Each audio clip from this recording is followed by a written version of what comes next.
Hi, everyone. Good to be into our next webinar for the day.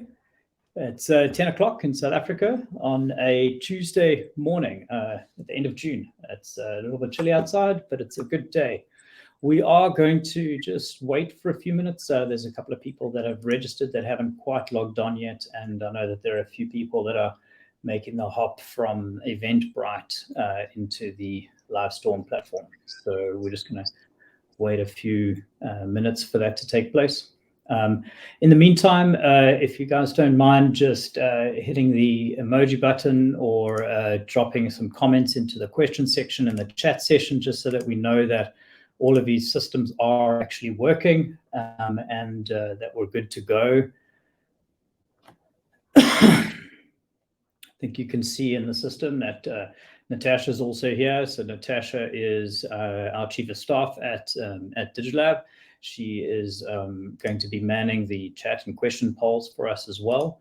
And we'll also be queuing up some links that we'll be sharing with you throughout the session so that you've got an idea of what kind of resources we can be sharing with you throughout the session.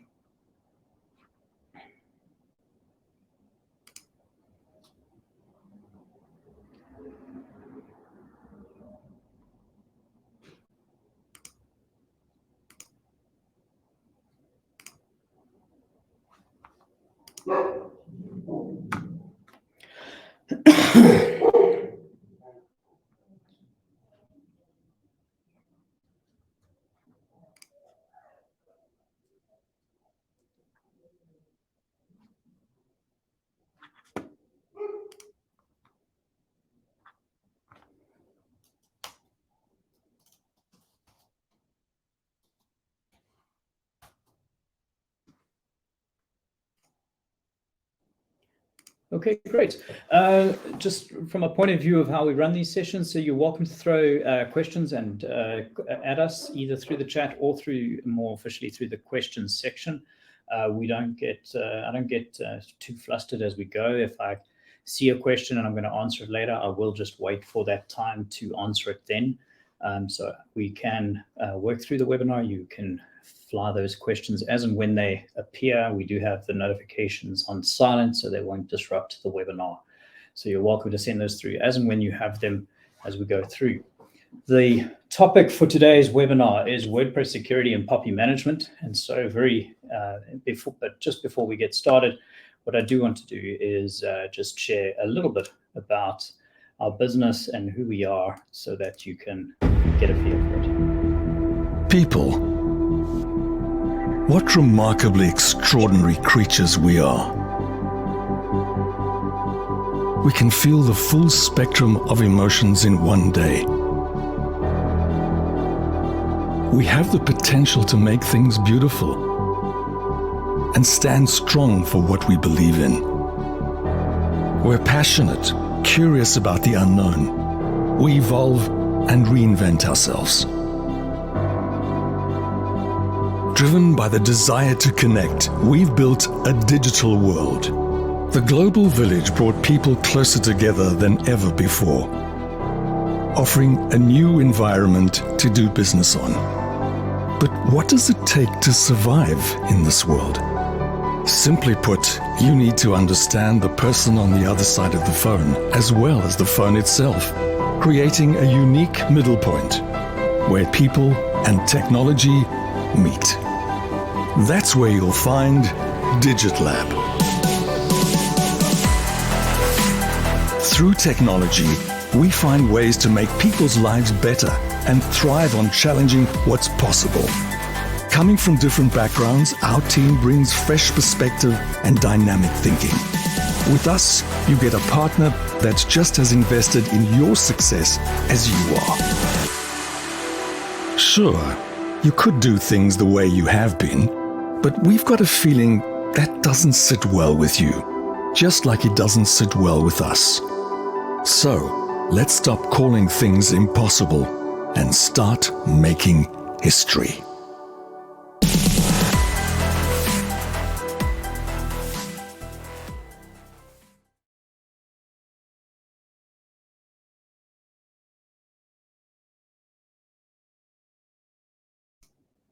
there's a little bit about us as Digital Lab, and if you don't know us, here we go. A bit about us and who we are and what makes us tick. So jumping back into this webinar, and there's a lot that we'd like to cover over the next hour, so I'm looking forward to sharing some stuff with you. As I said, Tash will be sharing some information throughout the presentation as we talk to it. So you will be getting little notifications around various links to resources. If you don't manage to catch those links as we go, we will drop them to you on email through our, straight after the presentation, and we will keep you connected to the resources that come through as we go. So without further ado, let's jump into it. Our agenda for today is split into 3 sections. We're going to cover what it means to secure WordPress, and specifically what we're doing is we're trying to understand this from a point of view of marketers, from a point of view of business people, understanding it technically, but also from a less technical mindset. So how can we understand what it means to secure WordPress down, but without having to sit and understand code, understand that infrastructure, and really understand have we done our job in this respect. And then secondly, we're going to jump into POPI and GDPR, specifically from a website perspective. It is quite difficult at times to lock this conversation just down to websites, but we've done what we can in this respect, and we kind of close the conversation off at that point, and we'll kind of point to where the conversation shifts and point you to how that can shift out. But ultimately, we're going to keep it around this website conversation for you, and then we'll point you to some resources as well from there. So let's jump into what it means to secure your WordPress websites. So what I really want to share with you, which I think many people don't understand, is the ecosystem of security with WordPress. And what really helped me understand tech was when, and security particularly, was when we became AWS partners. I started to understand, as the AWS team started to take me through their security protocols, how different players within AWS, within the client, within the partners, took on different responsibilities within this ecosystem of security. And what doesn't happen in the WordPress field, because it's always open source, it's collective, everyone's kind of just making it up as they go, and you end up with various different levels of developers and technology driven people. This ecosystem idea doesn't actually make its way into the way in which we think about security and technology. And so what I want to share with you here is that ecosystem thinking, but from a WordPress perspective. And so if we think about security and the way it works in this WordPress ecosystem, the first and root scenario for WordPress security is actually WordPress themselves. WordPress, the company, creates a core application that they provide online to people to download and install on their server. And that core application is then what everybody installs. So when you say you're running WordPress, you're running that core application. WordPress updates that application on an ongoing basis, and they take responsibility for the security of that application. And so that is your first step in the ecosystem. That is your core application. So whenever you hear the term core application, that's what we're referring to in this presentation. Then what happens is that a website developer will then start to plug in various different themes and plugins as they run through the course of their development process. Now, those themes and plugins are developed by third-party developers of various different levels of skill sets. Now, those plugins and those developers are the people that have to take responsibility for the security of their plugins themselves. It is not the responsibility, nor do they have the capability of WordPress themselves or any of the website managers or developers or anyone else within the ecosystem to look after the security of that plugin, because that code is owned and managed by the plugin and theme developer. Then you have the website manager. Now, I've separated website manager and website developer on purpose, and I'm hoping that that'll start to make sense here. A website manager, it tends to have less technical experience than a website developer, and they tend to look after the day-to-day runnings of the website. They ensure that the application itself is running nicely, and what we refer to here as the application is WordPress. That's the website itself, the application that sits on the server. And they look after the updates to the theme. So as the theme developers notify the application that there are updates, they will run those updates. As WordPress notifies the application that there are updates to the core application, they'll run those updates. So the website manager will run those, and they'll run them correctly and timeously, running backups of the system. They'll also ensure that the website is being managed and looked after correctly. The website developer, on the other hand, is responsible for the application's integrity from a security perspective. And they ensure that the website application is secure from hackers, brute force attacks, and other malicious attempts. So they're looking at it from a more technical perspective in terms of how it's built. Then you have a server manager. So we've spoken about this idea that the application is put on a server. We've spoken about the idea that there are third parties that come together and bolt onto the application, and that there are different parties that look after the security. We've spoken about the fact that there's a manager who needs to make sure that all of these different parties are all updated and managed. And we've spoken about a developer who looks after the application as a whole. But all of that sits on top of a server. There's a server manager, and the server manager has to look after that foundation. That foundation is also susceptible to its own set of firewall management, security, DDoS attacks, malicious attempts, etc., etc., etc. And that server manager needs to look after that piece. So they need to make sure that that is always in place. And then finally, every organization needs to have an information officer. The information officer is the person that has to look after and manage all the personal information. By default, if there isn't an information officer appointed, the information officer will always be the CEO of the organization. If that CEO, information officer of the organization, their job from a website security perspective or WordPress security perspective is to ensure that all the personal information that is collected on that website follows the processes that are set out from the privacy policies governed by Papaya and the GDPR policies that you have in place.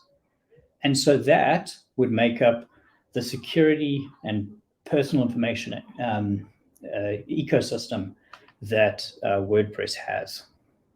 So I hope that that makes sense. If you have any questions, please fire them away in the question polls or the chat system and let us know. This ecosystem is an important piece to understand because it will help us to understand how we can adopt really good best practices to manage this effectively. One of the biggest challenges that I've seen, especially as WordPress is being used more and more and more in bigger organizations, because it is a really agile tool for larger organizations to be able to use in their marketing practices. So it's a really good tool to be able to use.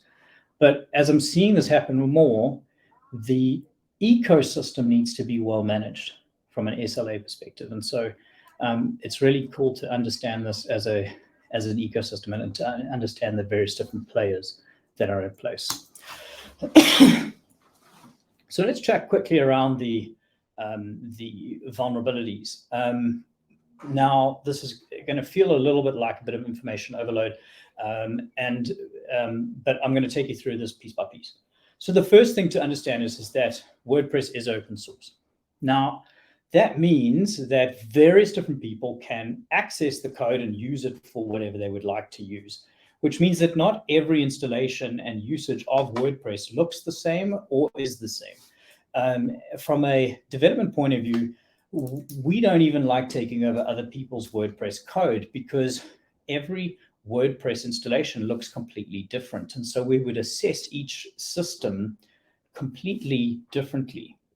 because the websites can look so completely different in the background with the way that they've been built. But from an open source perspective, because it's open source, one of the biggest vulnerabilities is that it is being used all over the place. WordPress is the biggest piece of software from a CMS perspective that is used worldwide, which makes it one of the primary targets for malicious sort of viral bots being able to attack these sites. Now, that is both a good thing and a bad thing. It's being used a lot because it's a great piece of software, but it's also being targeted a lot in the same respect. So because it's always being targeted, WordPress has to keep its core content up to date. So when updates are released, it's important to make sure that those core updates are being released, are being updated as quickly as possible. There's a huge problem with themes. And the big question is, how can you trust themes? Now, themes are an interesting scenario. You do get trusted environments with themes. Sites like Envato, even Theme Forest, you could find really powerful themes that are really good themes that are worth working with, that are secure, that come well rated. There are many good theme designers that you can work with. But in general, we've found that themes create really big opportunities for insecurity on your site, mainly because there's a third party that's sitting in there. The other challenge is that themes also create other issues around speed and the optimization of your website, because you don't have control over that code. There's a lot of code bloat that comes in with themes. And so in general, what we do is we generally say, don't go with themes. Rather look at implementing Elementor as a code framework from a design perspective, and then utilize their Hello theme. So I've asked Tash to send through these links to you, and you can just click through and take a look at these platforms. Elementor and Hello theme combined together create a foundation infrastructure for you to build your own themes off the back of that.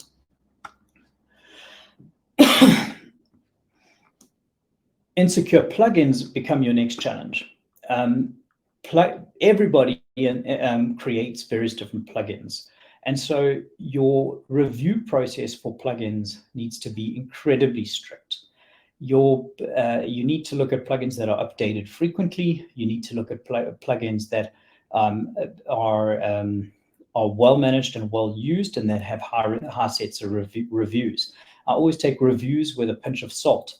My primary route is always to try and find plugins that have support channels. And if I can find premium support channels, I generally work with those, because that means that I'm going to be able to find a support service that I'm paying for, which means that they are putting resources behind these plugins. So I prefer to work with premium plugins where possible, and where I have to work with free plugins, I tend to make sure that they are well supported and they are managed across the board. Now, if I'm not able to do that, then I would ordinarily very reluctantly use a plugin, or I will try and build whatever it is that I'm looking for off the content framework Elementor. But in all cases, what you want to do is you want to make sure that your plugin volume is as low as possible. The general call for a lot of WordPress developers and WordPress designers is to utilize plugins at the drop of a hat. Oh, I'll just plug in a plugin and that'll make that work. Because the idea of being able to plug things in and make things happen very quickly is so great about WordPress, especially when you first start using it. The problem is that every plugin is a potential portal for a hack. And so actually what you want to do is you want to minimize the number of plugins as much as possible at any given point. So brute force attacks is another area that's a massive concern. This is when you basically are getting someone to hit a form on your website, and they're just going to hammer that form with as often as they can to try and get into the site with a piece of code. So they will basically drop various different logins into your site and just keep hammering that until they find a way in. So at this point, you want to implement something like capture so that it figures out that they're bots and it won't let any results go through. Or you can actually create application level code edits that'll actually block. I'm getting ahead of myself. Or you can actually create limit login attempts. So what this will do is it'll actually count how many times a particular IP address is logging into a particular site, and it will limit that to 3 or 4 times, and it'll ask them to then log in within a minute or two.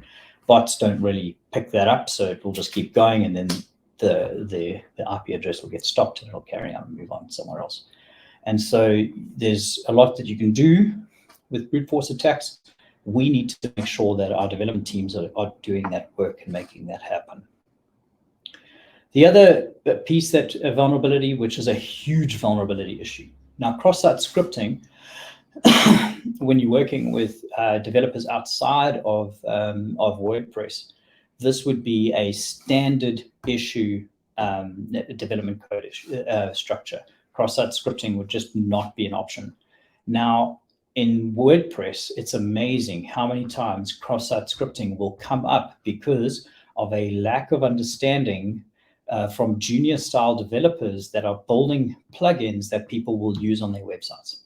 So cross-site scripting crops up over and over and over and over and over again on websites inside WordPress due to themes, not because of core updates, but because of theme updates and because of bad code infrastructure. So what we normally do in this case is, one, ensure that all your plugins and your themes and your core infrastructure is always up to date. Two, we will also go into Apache and PHP level code, and we will create code-based infrastructure that will force cross-site scripting to block anything. So in other words, if you were to install a plugin, it will break. And what we've done in these cases is often when we take over sites for clients, we will install this code infrastructure and half their site will break because of this cross-site scripting error. A lot of plugins that get installed are using third-party scripts, and those third-party scripts are relying on cross-site scripting to actually work. When that happens, there are huge doors that are opening up for hacking to take place. And so we want to be able to lock that down. It's basically code 101, but because we're working in an open source environment and we're working with various levels of developers being able to kind of build things out, and in WordPress environments, we tend to be quite haphazard with the way in which we use plugins and themes, this becomes a big issue. So we need to be able to lock that down. And this is where your web developer in your WordPress ecosystem, from a security perspective, needs to be able to lock that in with code.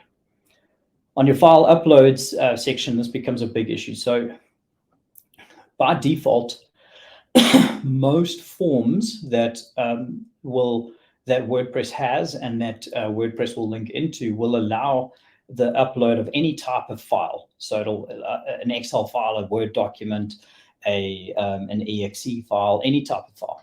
So what you want to do is you want to get your developer to force only the upload of certain files that you actually want people to upload, because otherwise what's going to happen is you're going to have a form on your site where you're asking people to submit a CV. Someone's going to brute force attack that, and they're going to upload a file that's going to now run a virus inside your system. And then what you want to then look at is this idea of user enumeration. So what happens here is that there's an opportunity to access, a hacker can access a website, find the users of the website and their login details, and then log in as the user.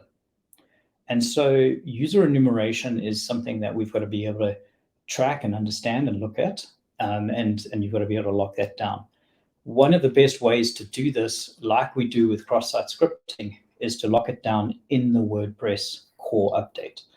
These are two, so cross-site scripting and user enumeration are two things that don't get locked down in the core update because it breaks so much of the WordPress infrastructure in that space. So these are edits that we normally, from a security point of view, will make to the WordPress infrastructure, but we know that it cripples the usage of so much of the WordPress open source infrastructure, but we do it because of the security that it brings to the table. And we understand that it's going to take that plugin infrastructure as an example and maybe bring it down to 30% or 40% of what we have at our disposal, but that's fine because we know why we're doing it. And then the last thing is insecure hosting. So there's a large variety of websites that are sitting on shared hosting infrastructures. Now, the challenge with shared hosting infrastructures is that people want to hack websites to gain access to the server. It doesn't actually matter what the website's about. They want access to the server because once they have access to the server, they have access to all the sites, and they can basically farm all the infrastructure that's on that. What we want to make sure, of is that that your hosting infrastructure is secure, as secure as possible. So what we do here is we advise our clients to make sure that they are, wherever possible, avoid shared hosting, and wherever possible, remember the role of the website manager. So the role of the website manager is to keep everything up to date on an ongoing basis. Make sure that your core is updated. Make sure that your plugins are updated, because when those things are out of date, you have massive vulnerabilities taking place all the time. And so we want to make sure that those things are in place. So talking to these vulnerabilities is quite a big piece. There's some really nice tools, though, that as non-techie people, we can go in and assess the technical infrastructure. So this is one, observatory.mozilla.org.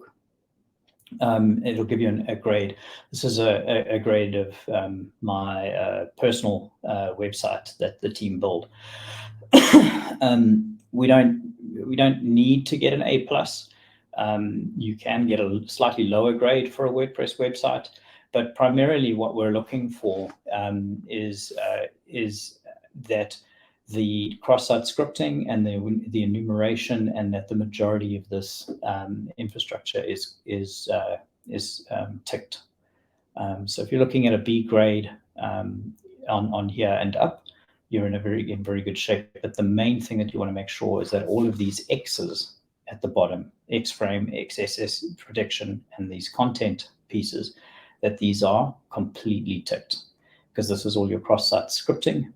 Your content security policy is in place, and your those are the main ones there. If these things are all well and ticked, then you're in good shape for some of the main criteria that we've spoken to. The other thing that you want to look at is WP admin. The amount of sites that we go to on WordPress where we just /WP admin or WP login.php, and we suddenly end up at the WordPress main login page. So this is what all the bots are doing, just to be able to gain access to your login page. So what we do is we rewrite that URL and we send them to a custom URL so that it's harder to track and harder to gain access to. And so we'll send them to, as an example, /my favorite bet, and that becomes your login URL. And the reason is because we want to be able to make sure that it's harder for people to access and harder for people to log in. And then finally, you can then go to a URL like that. So your website URL, and then a WP admin and users.php, and take a look at all of the usernames that you're using, and ensure that none of them are called admin. This is the biggest thing that people do, is they leave the username as admin. If this is the case, then all of your bots will just check admin, and then they'll just run every variation of password they can to try and gain access to your site. So these are just very simple things that you can do as a non-techie to ensure that your website security is in good shape and that you're doing the best things possible to be able to get into that. What are some of the security controls that we can put into place to ensure that we're doing the right things and that our teams are doing good things to ensure that our sites are in control? The first is that you can run a security audit when you go live. And so that involves something like this, relatively simple security audit. And then the second thing is to use dedicated hosting environments, and then to run structured, frequent security updates. That is your web manager's job. You can run optional penetration testing.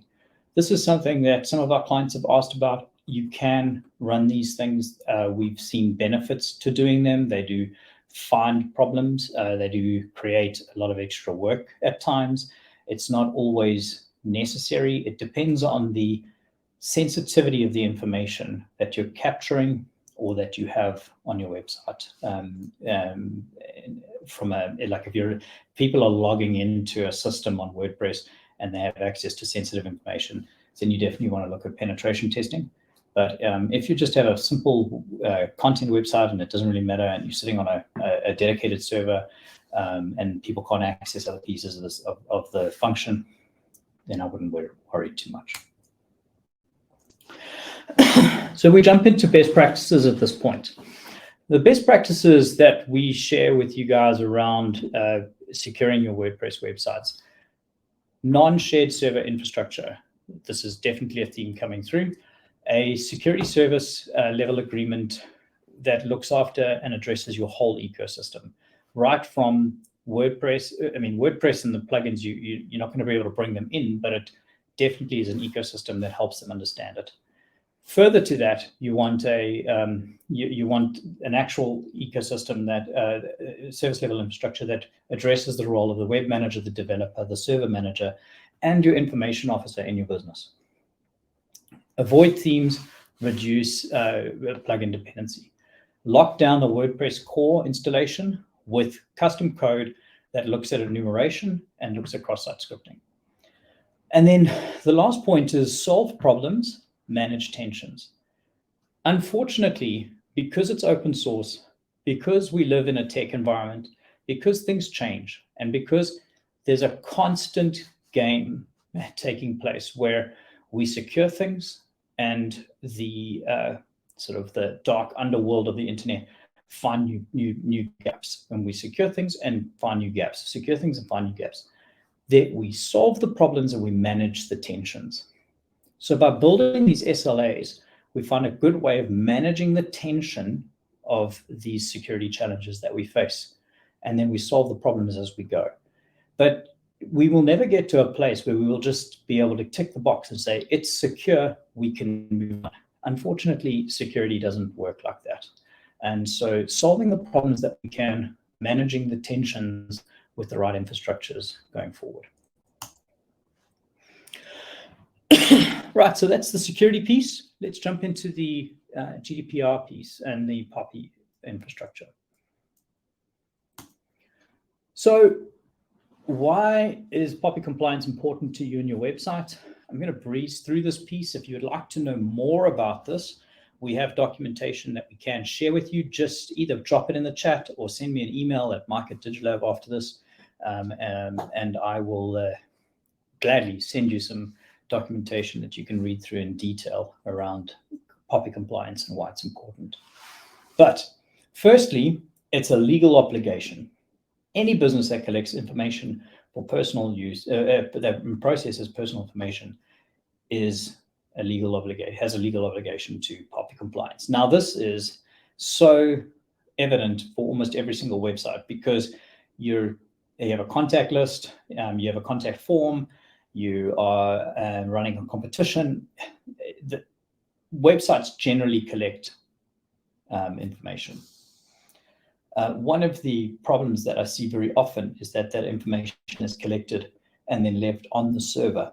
It's never actually makes its way into being stored within the boundaries of the infrastructure of the data storage systems that are governed by the privacy policies.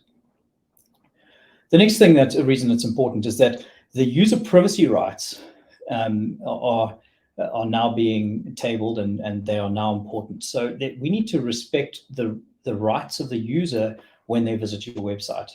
That is the forefront of your website. They have privacy rights, and we as an organization have to respect those up front. There's data security. We have a responsibility to implement reasonable security measures for the data security of our websites. The business reputation is really important here. Non-compliance can have a really negative impact to our business reputation. International data transfer is an interesting one. POPI and GDPR are almost pretty much at the same level, which means that data transfer between the EU and SA can actually happen quite neatly. But data transfer between the United States and South Africa can't, or neither can that happen between the EU, because the data levels are lower in the States than they are in the EU and in South Africa. And so because of this, we have really smooth data transition between countries and the EU. And that's a great thing. But if we don't get these things right and we don't hold these compliance levels, we're going to struggle. So if you're doing business in the EU, or you're holding anything between the EU and South Africa, this becomes a really important conversation. And then finally, competitive advantage. There's more and more sort of research coming out. There's more and more conversations that are happening where, as consumers become more aware of their privacy rights, they're showing favor to businesses that showcase dedication to compliance around privacy. I'm not going to read this to you, but in a nutshell, POPI is an act that looks after people's privacy from a personal information perspective. It's there to protect their personal information and give them rights over how that is stored, who can store it, and how they can access it, and what they can control about it. So what are the actual rights that these data subjects have? They have the right to be notified that their data is being processed. Then they have the right to know who holds that data. They have the right to request that information at any time for the information that you have on them. They have the right to unsubscribe easily or object to that information being processed. They also have the right to their information and their privacy being protected. And they also have the right at any given point to submit a complaint to the regulator or to institute civil proceedings. So when we talk about it from a website perspective, there's some fundamental principles that we've got to get right. Firstly is forms. Secondly, privacy manuals, your PIA manual, the ability to unsubscribe. There's a concept here that we'll talk to, like when we talk about unsubscribe, a lot of people will actually say, please delete me from your database. Now, there's a problem with that.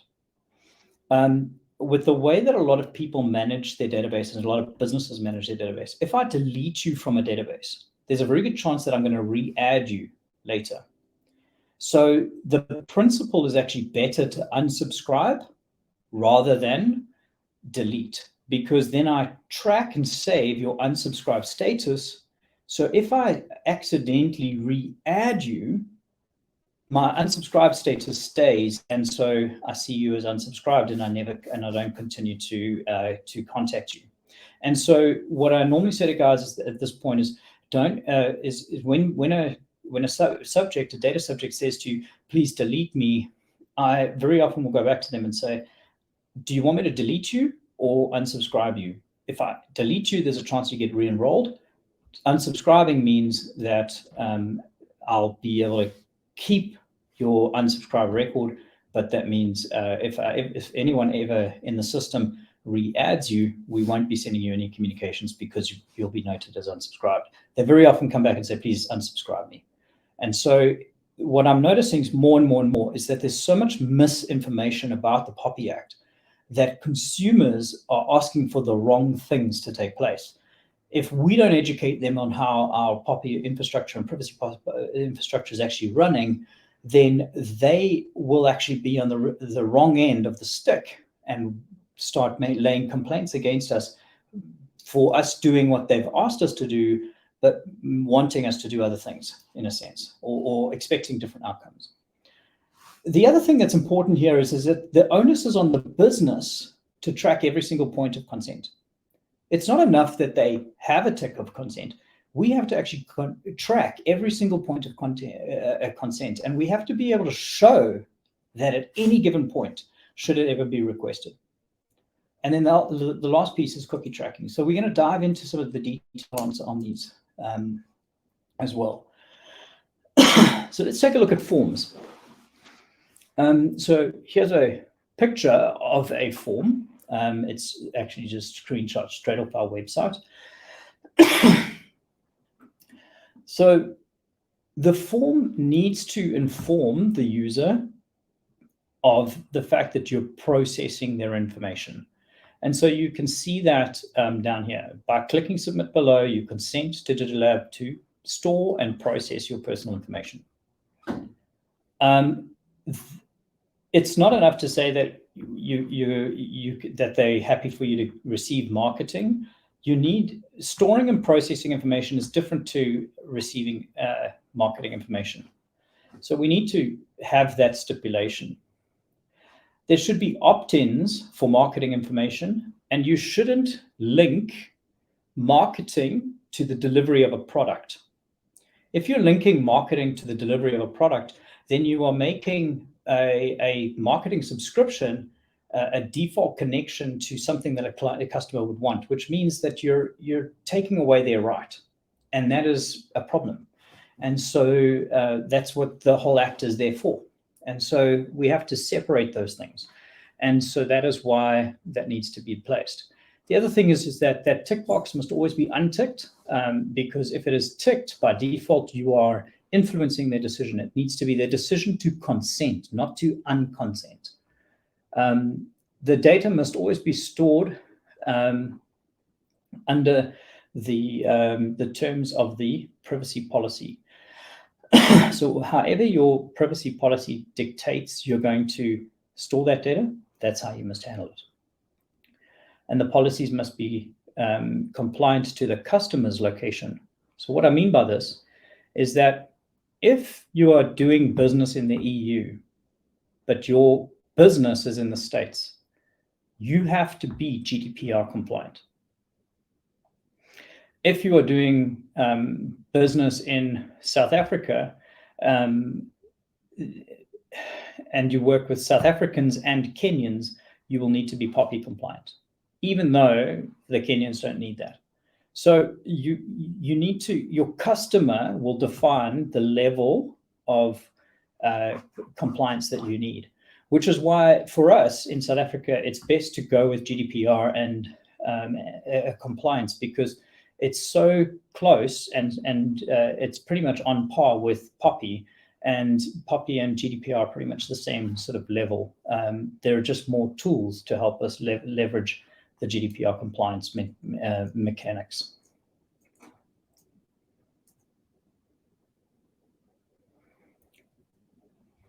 Off the back of forms, there's a lot of information about where that stuff gets stored, how you handle the emails off the back of that, etc. That's the stuff we're not going to get into. We have another webinar that we do occasionally on this around data-driven marketing. You can subscribe to that sometime if that's what you want to get into. When we talk about the legal side of what needs to be on a site, so now we're talking back to GDPR and POPI. What are the legal obligations that we have from a POPI perspective to have on our website? So you should have a terms of use of the website. Now, what a lot of people are doing is they're turning that terms of use into the terms of engagement with the business, and then they have a terms of use of website within that. That is perfectly fine. You don't have to have a terms of agreement. You don't have to have a long, drawn out document. You can just have a terms of use of website. But you do need to have a terms of use of that website and what you expect that the way that website gets used and the way that the business gets used online. That's the first page. The next one is your privacy policy. Your privacy policy has to be on that page and needs to be the document that you keep coming back to. That privacy policy is not just about the website, but the business as a whole. It should cover your website content, the way in which you capture data for your prospects, your marketing people, your customer, as well as your employees and any other information you may capture. It should be that single document that you're referring to. You also now have an obligation to make your PIA manual available. Your PIA manual will be developed by your information officer, and they will need to make that manual available. It's usually a PDF document, and it's usually put in the footer of your website, and you need to make that available for download. Anyone at any point should be able to download your PIA manual on request. They shouldn't have to request it from you. They should just be able to download it at any given time. And then this is an optional.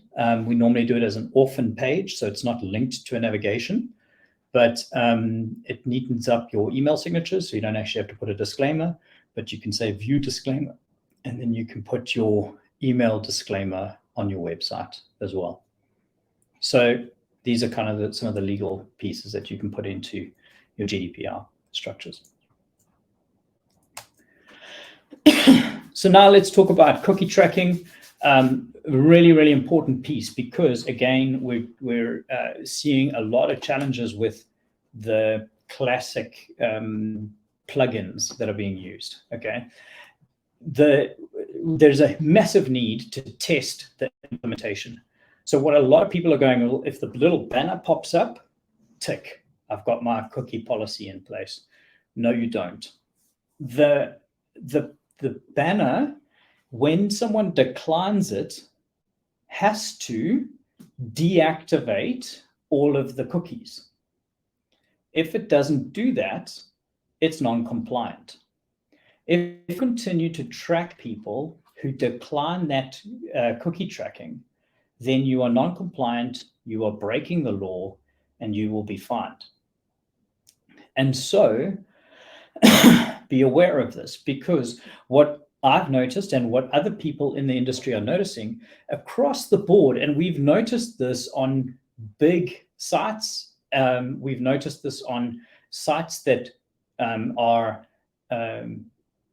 it really shouldn't be on, but this has become a major problem. Now, there are plugins that promise that they can that they are doing cookie management, but the problem is that they're not being implemented. So they're being installed, but they're not being implemented correctly. So when that happens, the challenge is simple. When that happens, on deactivation, it's not going to break that code. Now, what we need to do is we need to, one, make sure that those cookies are turned off, and two, we need to make sure that there's a system that's tracking all the users' acceptance and decline of those cookies. Now, the vast majority of the free cookie plugins that are available are providing the banner, but no tracking. If the banner is badly implemented, they are then going to track, they are one, not tracking, but then also not implementing the tool correctly. So we have to put the right tools in place. Tash is going to just share one of our favorite tools, and the tool that we recommend to everybody on this. It's called Cookie Yes. And it is a premium tool, but the vast majority of our clients sit in the free version of it. What we find is that this tool is the primary tool that works the best in this respect. It does the job, and it creates an entire log of every cookie traction on your site on an ongoing basis. And so we advise that that's a really good way to go with Cookie Yes and cookie tracking. It's not worth taking a shortcut, and it's really important to make sure that you follow this through because it is a very key aspect of the journey. And as marketing progresses, cookies are not dying. Cookies are actually just shifting from third party to first party, and they're going to become more and more important in the data journey. And so your cookie tracking is necessary and is going to be an important part of the pie. I've ripped this slide and put it straight in here. It comes directly out of our Developing a Data Strategy for Marketers presentation. And the reason that I'm putting it in here is because I want to share this concept of privacy by design with you. So privacy by design is a concept that says we can use technology to define our POPI and GDPR infrastructure, and then we can have teams working within that technology to build, to just run our business. And then the technology by design looks after our privacy. It works on a couple of key principles. So it works on the fact that it's proactive, not reactive. In other words, we sit down and we say, this is how we want to run our privacy controls. And so we design the technology around it. This is how we want it. Then it works on the basis that privacy is default. So in other words, it just operates like that. There's no question about it. It's always private. It's embedded into design. So the way in which everything operates, it's embedded into the way in which we run. It's always driven around the idea that it provides full functionality to business. So privacy never holds back the business. That's the point of privacy by design. And then end-to-end security is obviously very key. Visibility and transparency. So we want to make sure in privacy by design that the customer always has visibility on their data, and that there's always transparency around what you're doing, and there's a massive respect for user privacy. So these are the concepts behind privacy by design. What I like about these things is that, and this concept is that there are tools around this that help us do this. We're HubSpot partners, so that's the tool of choice for us, that we do this, and we integrate a lot of our websites into this so that we can make that work. But most CRMs are privacy by design integrated, Salesforce, Magento, etc. So in closing this section out and getting close to the end of our presentation, what I wanted to do is just share some of the POPI GDPR best practices with you for your website, and to share some of the tools that we work with. So Cookie Yes being one of them that we've shared with you for your cookie controls. Gravity Forms is a premium form tool that we use that does a couple of things. It will sanitize your data going into your site to make sure that it's clean and it sort of doesn't have a lot of that sort of, if there's anything there that might be hackable, it'll often find that issue. So Gravity Forms is a really good tool to use, and it's not an overly expensive one.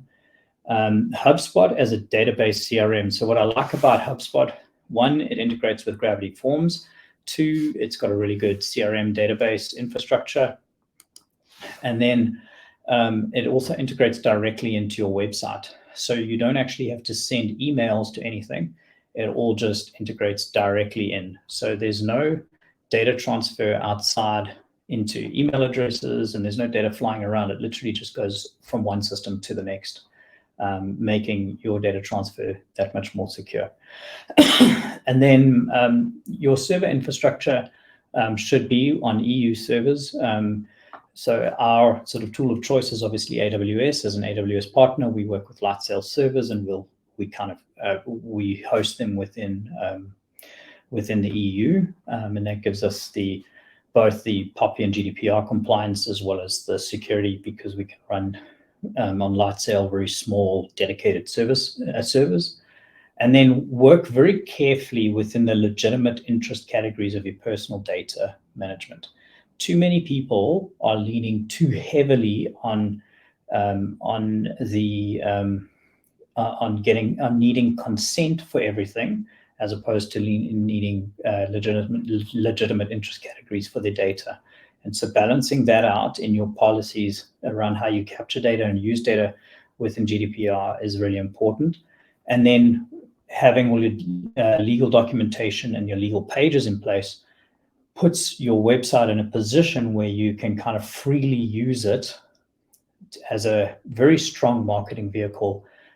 Put your mind at ease around the idea that this is a place that I can utilize as a lead engine, as a marketing engine, as a competition space, regardless, because as consumers may or may not get upset or happy or whatever it is that they want to do, if they want to engage, subscribe, unsubscribe, connect, challenge, whatever it is, that your systems are in place, that your privacy is correct, that your website is secure, you can rest easy that everything is in place because you've tackled both the security of their data and your infrastructure, plus you have all the policies in place to look after that infrastructure. Quick list on some resources that we do have available. You can use them or not. We will drop some of these resources to you on mail. We have a privacy policy template that you can utilize, that you can request from us, that's been drafted by a South African legal team, that will ensure the kind of the POPI compliance as well as kind of the legitimate interest compliance around what you're looking for. But if you want, and then we also have the legal team that can validate that for you as well. And we also have a website secure, that infographic that I gave you around the ecosystem. We have that in an infographic viewpoint so that we can share that with you. And if you want to share that with your team, start to build out your own SLAs and use that inside your organization to try and help them understand how you build out the roles and responsibilities, you can utilize that. And then we also have, we'll send you links to all the resources we've spoken about so that you can contract them directly if you prefer. And then we also are offering, if you want us to, we can do a full assessment on any of your WordPress infrastructure, both from a security and a POPI compliance perspective.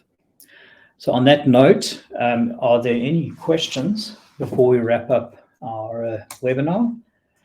Other than that, because otherwise we're done.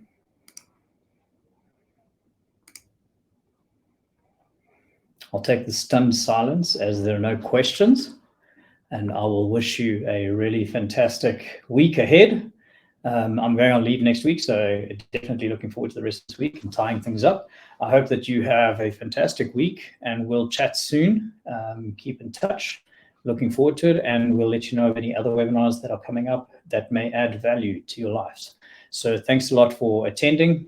We appreciate the support, and keep in touch. Thanks a lot.